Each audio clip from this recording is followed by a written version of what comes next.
رات نے اس عمل سے توبہ نہیں کرے گی تو اسے روز قیامت کھڑا کر کے گندھک کا پاجامہ اور کھجلی یعنی خارش کر زدہ کرتا پہنایا جائے گا۔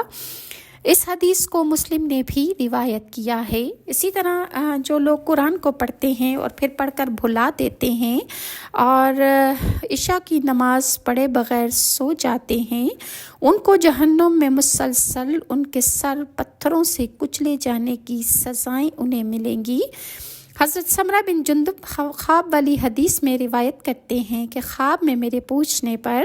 نبی کریم صلی اللہ علیہ وآلہ وسلم نے فرمایا،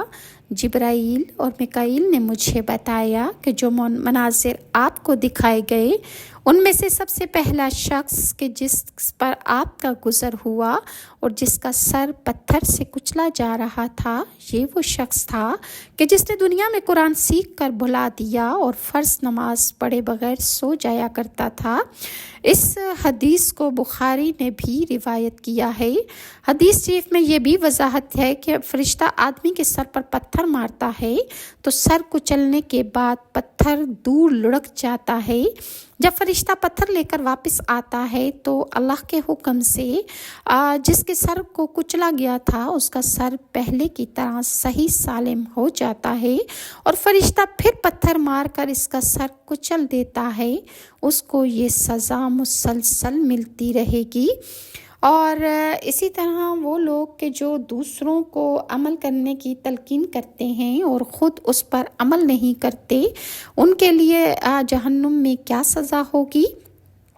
اس کے بارے میں حضرت اسامہ کہتے ہیں کہ میں نے رسول اللہ کو فرماتے ہوئے سنا ہے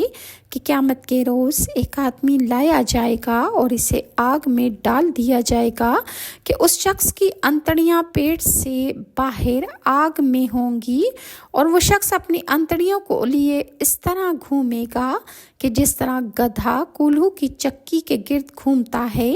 اہل جہنم اس کے ارد گرد جمع ہو جائیں گے اور اس سے پوچھیں گے،